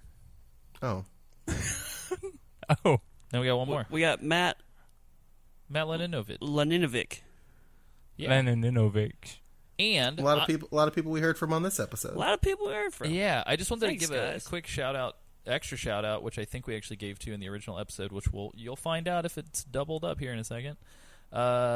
To our good boy Dave Leidens. Yeah. Leidens. We definitely did that exact thing. Because I just want to put this out there. He is no longer a patron of ours, No. but it's because Dave's starting a family. You What? guys. Yeah, That's And, awesome. like buying a house and stuff. Hell so, yeah. Like, yeah, Buy the David. yeah, so I just wanted to say thanks for listening. He's going to keep writing into the show. He's going to keep listening. But That's he great. Yeah, just it's said not he like had he's going to pull stop his listening to supporter. the podcast. Yeah, Um, expanding that Lydon Leiden family, Yeah. and we love it. Yeah, we're going to have a little lid. A little future. Liden. future Little jam Lydon listener. Leiden. Oh, man. Yeah. So thank you for sharing that with us and not just pulling the plug and not telling us why. So I really appreciate So, it. And it's so awesome. just for the record, Sam, Alessio, Isaac, and James are all free as names. This is true. If you want to, you can just do all 4. Yeah. That'd be great. If your name is Alessio and you listen to this show, can you just please write in and just say, hey, and that's it? Because I just want to know that there are more of me out there. More of me out. Apparently, there are a lot of me in New Zealand and Australia. Wow. So, and the only other Alessio that I know is in Australia. So please tell me, Australia. And the only Alessio in video games is in Final Fantasy 15. That's true. That's absolutely true. Well, very cool. All right, so now back to the regularly scheduled programming. Oh, Spotify. Just tell your friends. I just want to say that. So if you don't want to give us money, just tell your friends to listen to us. Tell him. Just tell them. Just tell that. Run. All right. Skirt, skirt. As we mentioned on last week's episode, coming up is Metal Gear Goes to the Movies. We're going to be watching Terminator, Blade Runner, the original Gojira, and Escape from New York and talking about how movies influence Kojima and what things from these movies end up in all of his fucking games. And then after that, we're going to be doing Spooky Month. We're going to be playing some Silent Hills, some PTs, talking about scary Metal Gear stuff. And yeah, if you want any of these episodes early, if you want to listen to our patron-only show, consider backing us at least $2 on patreon.com/Metal Gear Mondays. And you can also support us by going to bit.ly/MGM store. Is that right, Sam? Yeah, bit.ly/MGM store. I want to dwell on this for a second. I have a bone to pick. Okay. So, first of all, a couple episodes ago, we shouted out people who have bought stuff on the store, who have posted their stuff. If you go to bit.ly/MGM store, we've got shirts, we've got hoodies, we've got mugs, we've got stickers, we've even got a pillow that has it's just a box on it. Just a single pillow. And literally everything is, when I priced everything out, I made everything as cheap as I could possibly make it while still making money. So, we're passing the savings on to you, but I want to talk in particular about one very special piece of merchandise. It means a lot to me. We received a request when we originally posted on the Facebook page that we had a merch store from one Joshua Wiley, who said, "We're just naming names, baby, pointing fingers." I'm naming names. Joshua Wiley said that there needs to be an Old Sam sticker based on a joke that I made on the last episode that we had before our hiatus, and who has only appeared as a character on our show 1.5 times. But I'm a man of the people, and I made this thing, and I made it into a sticker and a mug, and then I posted it, and then Joshua Wiley responded, "OMG," or Irma Gerd, Old Sam merchandise, and I was very happy that he was happy, and as I aim to please. I can see the analytics on these motherfuckers. Not one of those Old Sam things have sold. And I wouldn't have been upset about that if it had been something that I originally intended to put in the store. But Josh, you gotta buy a sticker, my dude. I put a Yikes. lot of blood. It's $3. Buy a sticker. Come on, bruh. But yeah, cool. Or don't. It's totally up to you. Or don't. Like literally, I don't actually give a shit, but like, come on. Yeah. Come on. And honestly, too, if you guys don't have any money and you don't want to buy T-shirts, because God knows I've got like 100 of them, or if you don't want to support us on Patreon, just consider writing us a nice iTunes review or sharing us with a friend. It should be way easier to share soon. I swear it will soon happen that we're going to get the show up on Spotify, and apparently we're not showing up on Google Play. So, which is nuts to me. So hopefully converting over to Buzzsprout will enable us to be on every possible fucking platform all easily. And so we'll keep you guys posted whenever that migration happens, but nothing should change on anyone else's end. It will use the exact same RSS link that it has been using. But we're getting into doing some really cool shit. I'm really excited for literally all of the future episodes of this show. So we're going to make sure that we get the episodes taken care of properly and on the feeds of your choice. So anyway, where can people find people online? James Wrightmuth. Twitter, James Wrightmuth. JamesWrightmuth.com. James Wrightmuth everything. Find me, talk to me, don't talk to me, whatever you want to do. Sam is Sanjul, SANJUUL on Twitter. And yeah, I tweet funny things there. So follow me on that. And I love you. You can find me at AC Summerfield on Twitter, anywhere. Just AC Summerfield, look it up. And you can go to acsummerfield.com. Check out some other stuff. Check it out. Isaac Lim, that's my name. Doesn't have a twit. I don't tweet funny stuff. Just so you know. Yeah, or you don't tweet at all. That is true too. Should Maybe I tweet? Man. Yay. Try to. Sometime. Okay. When you get a chance. But yeah. Yeah. Cool. If you don't mind. What was that? I'm confused. What's happening? No, I just said try to if you can, if you don't mind. Yeah. It's not a bother. Sir. Sorry to bother you guys. Sir?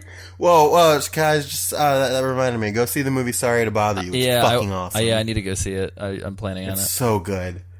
But yeah, cool. Thank you guys. I'm sure that I will be posting like a madman about an Indiegogo for a short film project soon. So please keep your eyes peeled for that. Much love. One love. Snake love.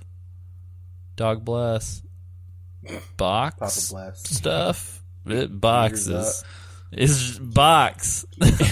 Box. Boxing. Box. Mike. Box. It's just a box. Just a box.